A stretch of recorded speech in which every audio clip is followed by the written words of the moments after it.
की हुई वो कैसे ही धरती माता ने ऐसा गुरुत्वाकर्षण वहां पूरी शक्ति ताकत लगा दी। भक्त का मामला है,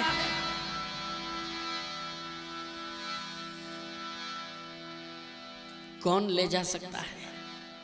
कुछ समाज में कुछ जानकार लोग भी थे, सबने कहा कि सुनो ये थाली वाली का मोह छोड़ दो, ये नरसिंह मेहता ये 3 काम में पारंगत है। तुम लोग जानते नहीं नरसिंह मेहता को, जंत्र में, तंत्र में और तीनों काम में पारंगत है।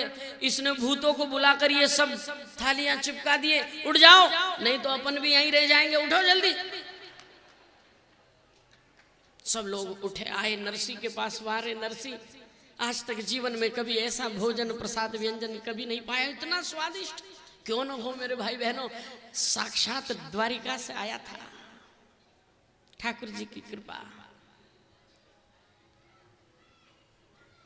सबने कहा वाह रे नरसिंह, आनंद कर दिया तेरे। इतने में गंगा शंकर, जमुना शंकर, माणी शंकर उनसे नहीं रहा गया। कह दिया नरसिंह जी को कि महाराज अरे ये थाली लोटे गिलास जरा संभाल लेना। अब मेरा ठाकुर उदार हुआ, कहा भैया आप सब लोगों ने भोजन किया, उच्छिष्ट हो गई सारी थालियां, क्या तो क्या करोगे इनका?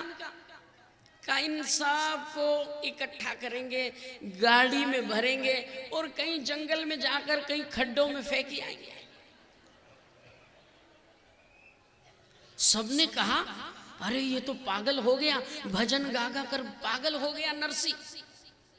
सबने कहा महाराज कुछ लोगों की इच्छा है, ये थाली लोटे गिलास ले जाना चाहते हैं। कुछ की क्या, सबकी इच्छा थी, पर वहां तो ऐसा ही बोलना। ठाकुर जी उदार हो गए, कहा 1 मिनट जरा रुको, इन सब की सफाई करवा देते। सब देवता लोगों को आदेश किया कि जरा बढ़िया कर दो इनको, चकाचक। सब देवता लोग भेजे, सब थालियां लोटे गिलास चकाचक बिल्कुल, और वो भी लुटवा दिए वहां पर। थाली लोटे गिलास सब कुछ लुटवा दिए। सब लोग चले गए, देवता लोग भी भोजन प्रसाद पाकर अपने अपने धाम को चले गए। ठाकुर जी अकेले रह गए नरसिंह के भेष में। माणिक बाई आई बाहर, कहा चलो अब अंदर।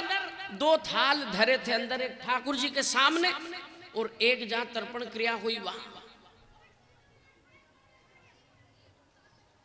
वो तो गाय वगैरह को देना था, और ठाकुर जी का जो प्रसाद था वो तो नरसिंह जी को परिवार को ही पाना था। माणिक बाई ने कहा बड़ी जोरों की भूख लगी है, चलो अब ठाकुर जी का तो काम हो गया, उनको तो जाना था द्वारका। ठाकुर जी ने मन में विचार किया मैं कहाँ वहां नरसिंह की पत्नी के साथ भोजन करूंगा, अपना काम तो हो गया, अपने को तो जाना है। नरसिंह जी ने कहा कि सुन मेती, जो रोज अपने यहाँ भजन गाने आते हैं वो तो आए नहीं, और दूसरे लोग सब आकर प्रसादी पाकर चले गए। तो एक काम कर, 5 मिनट जरा थाल के पास में बैठ जा, मैं अभी 2-3 संतों को जो अपने खास हैं उनको जरा बुला कर लाता हूँ। माणिक बाई ने कहा कि नहीं, पहले प्रसादी पालो। सवेरे भी आप गए तो पता नहीं इतनी देर से आए, कम से कम खबर पहुंचवा देते मुझे। कहा अरे मैं तो यूं गया और यूं आया, तू क्यों चिंता करती है? कहा ठीक है जाओ बुलाओ, मैं यही इंतजार कर रही हूं आपका। थाल के पास में बैठी, ठाकुर जी सीधे द्वारिका। इतना काम करते करते 3:30 बज गई थी। माणिक बाई बैठी थाल के पास में, 5 बज गई,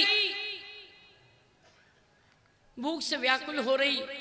उधर उस दुकान पे 8, 8:15 बजे से बैठे नरसिंह, न सेठ को ध्यान न नरसिंह मेहता को। अब धीरे धीरे भजन गाते गाते नरसिंह को स्मृति आती है, धीरे धीरे भूल गए थे। राधे गोविंद भजो राधे गोविंद, बोलो राधे गोविंद भजो राधे राधे राधे।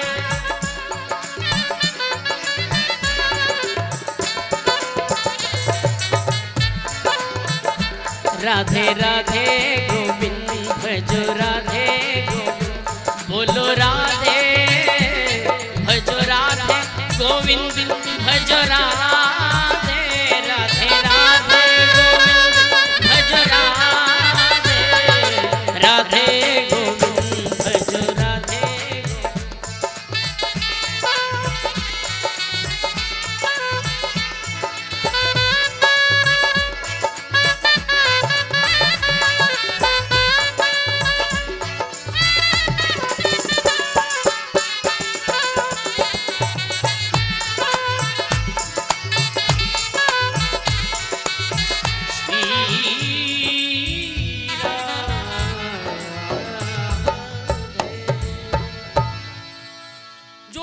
चिल्लाने लगे कीर्तन गाते गाते बीच में, आटा लाओ, दाल लाओ, सामग्री लाओ, घी लाओ, तेल लाओ। स्मृति आई कि मेरी पत्नी तो घबरा रही होगी, मैं तो सवेरे से बैठा, पता नहीं पंडित लोग भी आए होंगे। जिमने का निमंत्रण देकर के आया। सेठ की भी आंख खुली एकदम। सेठ ने नरसिंह जी के पैर पकड़ लिए, महाराज जी कैसा भजन गाते हो।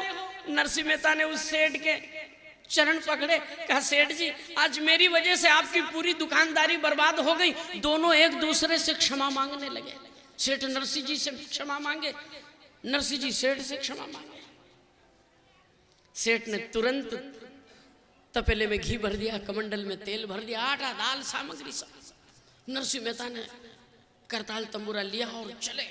जल्दी जल्दी जल्दी जल्दी जल्दी जल्दी जल्दी जल्दी जल्दी जल्दी आए बाहर। सीधे घर के द्वार पे भागते भागते देखा तो चारों तरफ सन्नाटा। समझ गए कितनी देर बैठे होंगे, पांचों भूदेव भी चले गए होंगे।